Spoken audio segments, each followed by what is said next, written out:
according to my view, when these missionaries will come, I'll be very much interested in what they were saying or doing. Mm-hmm. Looking at the pictures, asking questions. So then they decided to take me to school. Oh, okay. And when I went to school, when they took me to school, I have an older brother who also they sent to another school, Mm-hmm. but he never stayed. Um, but I was always interested in, So you kept going right, I in kept school, but going. that's how Because it was that very started. exciting to me. With the with the missionary school. Right, with the missionary, Sunny Lutheran Mission, that's where I went, stayed at for the third grade, and moved to another mission Uh-huh. called, actually I stopped at, and this is funny, I stopped at my brother who was older, he had gone to school, and I think stopped in the third or fourth grade. Mm-hmm. So he became like next to my father, who was responsible for educating the kids. Oh, I see. So he took me to another school, which is owned by black missionaries in Liberia. Uh-huh. It was called Teasley Mission, Mm-hmm. but they were Pentecost. Well, yeah, I was about to say, what were they, Baptist or Pentecost. something? I know they weren't Lutheran. And the funny thing is that when I was there, you have to wake up at 4 o'clock in the morning and do all these chores, and then in the evening during prayer time, all this, it was not probably more than 40 or 50 kids on the mission. But in the evening when I go to prayer meetings, all these kids will have the Holy Ghost, be speaking in tongues and falling all over and Oh, shouting. really? And these are Liberian kids? Liberian kids. But I could never get the Holy You Ghost. could never get the Holy Ghost. Oh. So I told my brother, I don't think I belong here because the Holy Ghost won't come to me. So that was a lot different from the Lutherans. I'm from the Lutherans, right? So he was working at a German mining company called Bong Mining Company, and he came and took me there. Uh-huh.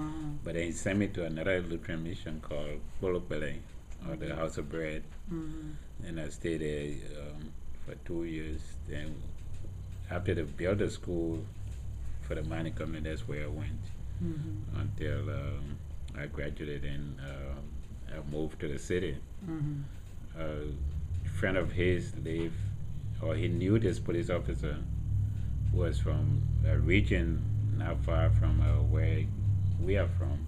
We are kind of cousins in terms of language. So he gave me to this man to take me to the city when he was moving, and I lived with the man for a few years, then moved into the city on my own. How old were you? I was in the ninth grade, so I was probably 17, 18. Mm-hmm. So I started living on my own by then, from the ninth grade through high school, through college. Mm-hmm. I mean, how did you, sustain yourself? Or is that a good question? That's a good question, because as a African kid, they train us that as a man, by the time you're 5 years old, you have to be able to take care of yourself. Mm-hmm. Making farms or whatever situation you find yourself in. By the time you're 5. Yeah, you have to be able to But I mean, find a way to where would live. you live? That kind of thing. In the ninth grade, I don't know how I did it. Well, I lived with a family. In the ninth grade, I lived with a family till I was probably, no, I think I was in the 8th grade. I lived with a family till the ninth grade. Then I moved on my own when I got into high school. When I moved on my own, I was very smart. So in school, some of the people in the city who were not very smart, I would take the exams for them, and and there's one guy who was much older, was working at a hotel. Mm-hmm. So he moved me into an apartment. Mm-hmm. Not an apartment, a room. Yeah. In Africa, most people live in a room, not an apartment. Mm. And he moved me into a room, and that room was $7 a month. So he used to pay that. And then on a weekend, I'll go to the hotel, you'll give me food, I'll eat, bring some. Mm-hmm. And then sometimes he'll give me pocket money. Then that was the first semester of the ninth grade. After that, I got a really good scholarship, Mm-hmm. and I was paying $20 a month stipend. Mm-hmm. That was really big money. So that was your $7. That was my $7 So, plus food right. plus other things. Oh, okay. And based on that, one of my brothers, a nephew, two cousins, and a friend, Mm-hmm. we all started living in that one room on $20 a month. Mm.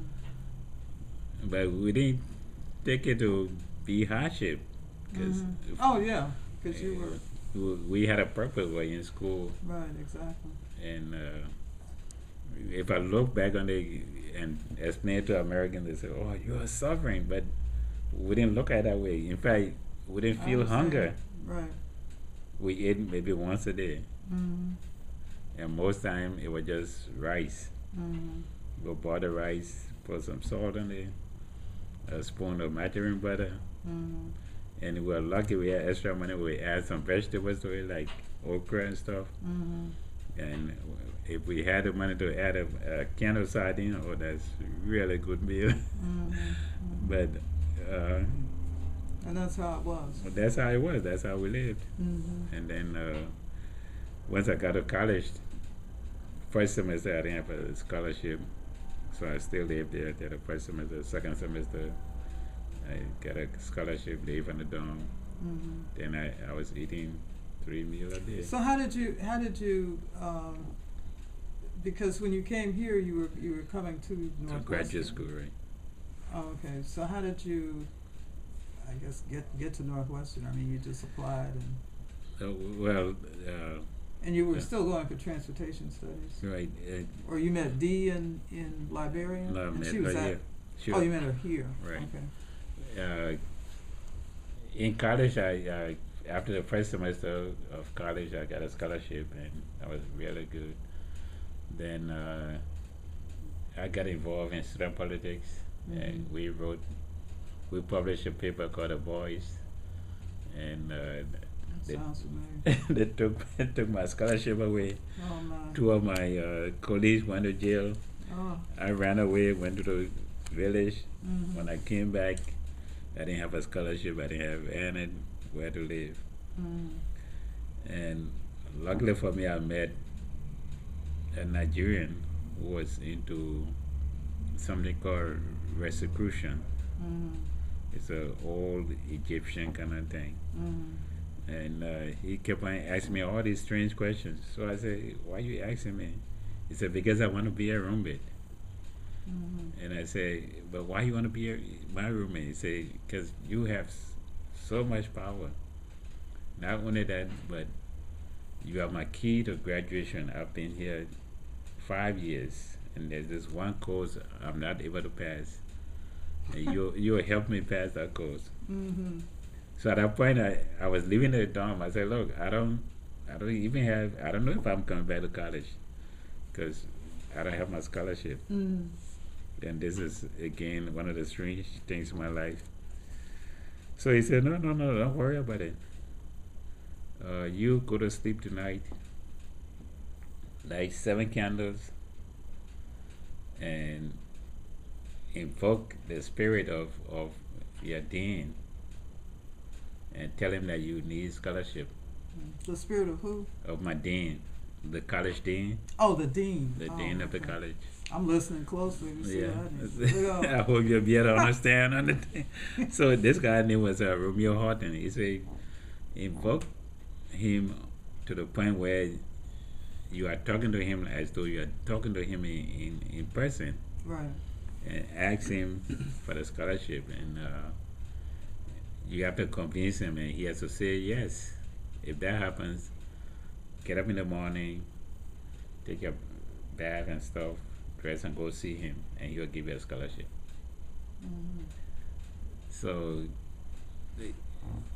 I was supposed to turn the key over, and I didn't turn the key over to the housemaster, so I kept the keys, did what this guy told me to do. In the morning, while I was delaying, I was still worried, because Yeah. while I was getting ready and worried, the assistant dean came to my room and knocked the door. And it was really strange. He said, "Your name is Patrick Wood?" I said, "Yeah." He said, "The dean wants to see you. He has a scholarship for you."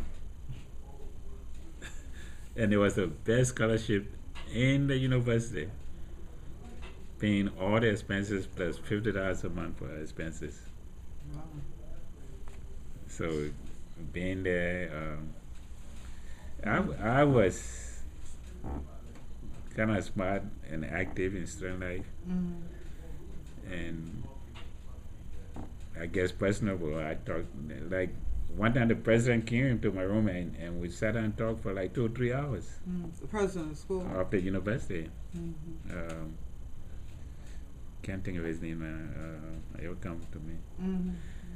But in my 3rd year, What happened? I just have to ask you this. What happened to the Nigerian guy? he became my roommate, and I Oh, that's right. He wanted to be. Right. Okay, and you They- helped him pass his test. yeah, the course was econometrics.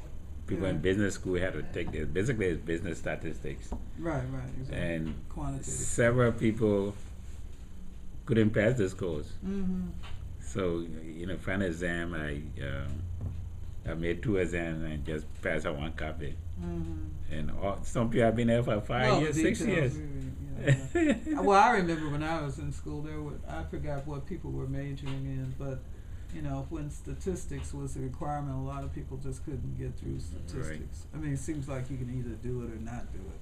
I mean, Well, this was a some requirement. people, some people are good at it, and Right. others just can't get it. So I did 2 exams, just gave 1 to the class. And people who have been there 5 years, 6 years, they all passed that year. and You're all fast, aren't you? right.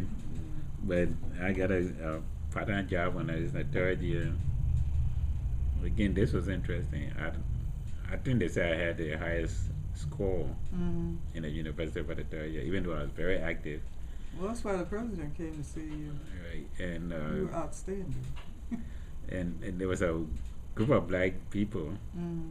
who had an association, and they gave me like $300 at the end of the 3rd year. And then one of them was, That was a lot of fun. that was a lot of money. One of them was like a minister for economic affairs. He took me and gave me a job while I was still in school. But then right after that, everybody started fighting with me. The National Bank, Public Works, the Budget Bureau, they all started fighting to get me. So To hire you, you think? yeah, to Right. get me to be part of their Right. thing. And in the senior year, then all of them came with these scholarships. The Budget Bureau had a scholarship for me to go to Canada. Public Works, Department of Public Works had a scholarship for me to go anywhere in the world. Anywhere in the world is good. Yeah, the World Bank, the National Bank had a scholarship for me to go to Canada or the US. And the World Bank had the most money attached to its scholarship. And I applied to all the big schools, Northwestern, Harvard, Mellon, MIT. But then they advised that Northwestern had the best program at the time. In Africa. Well, you weren't really into it, but I mean.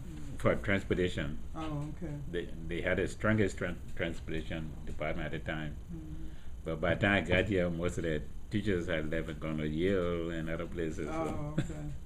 Yeah, But so- by coincidence, I guess, they also had one of the strongest African programs. Right, they had the strongest African program, right. Mhm. And so that's how, actually, I had Mellon, they told me to go first, so I had a visa and everything to go to Mellon, Carnegie Mellon in Pittsburgh. Right. I had gone to the embassy, they stamped the passport, I was ready to go. 2 weeks, I'm sort of be leaving.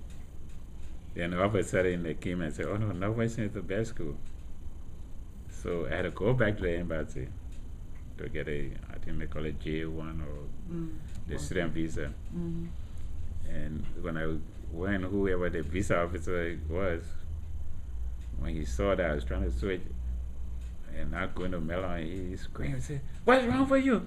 Why? That's one of the best schools." So I said, "No, I'm going to Northwestern." And he said, "Oh, okay." Northwestern school. Right. Right. Yeah. Okay. Yeah, so Well, I guess he was just looking at you, you know, the kind like of I was scholarship you crazy. had, and yeah. Right. What's wrong with you? But I really wanted to go to Harvard or MIT, but when they saw that I had a job, they thought I don't know what they thought. And they wanted me to go into a professional development thing. I wanted a degree program. And so and I had to leave right after graduation, so the people did not want me to dilly-dally negotiating. I just said go to whoever accepts you, Mellon, Northwestern. Right. And I wanted to go to Berkeley, but they didn't have a transportation program at the time. Oh, Berkeley, that would have been very interesting. I had a few friends who went to Berkeley. Right, yeah. Well, you know, I mean, interestingly enough, given what you ended up doing here, you know, Chicago was, I mean, you wouldn't have done this if you had gone to MIT or even. Destiny is destiny. Because Well, but it depends on where you. I mean, this was your destiny. Right. That's what I'm saying. Right. You know, you go someplace else, your destiny is different. Because there was really no reason for me to, Not to mention Pittsburgh. right, for me to be here. Because for the degree I had, I could have found employment anywhere in Africa. But when the coup took place in Liberia in 1981, it affected these so much that it affected me too. I went through some issues with the military. And so I started looking for employment outside of Liberia, even though I had a really good job. And one of the things I was looking at was the World Bank had a young professionals program, which I applied to, and just during that time, things got really bad. Politically, military in Liberia. So many of the well-connected people in Liberia, like Helen, they all left and went to these international organizations that cut me off. So I didn't get a chance to. And that's a job I really wanted to work for the World Bank. So when I sent the application, I sent D ahead. And I was so sure that I was going to get in because I had done 2 months vacation internship there. So I said, I know I'll get this. I sent D ahead, and then I came waiting for that job, and it never came through, and that just tied me down here and and got involved in and the rest and the rest of it is history. Yeah, the rest is history. Well, maybe we should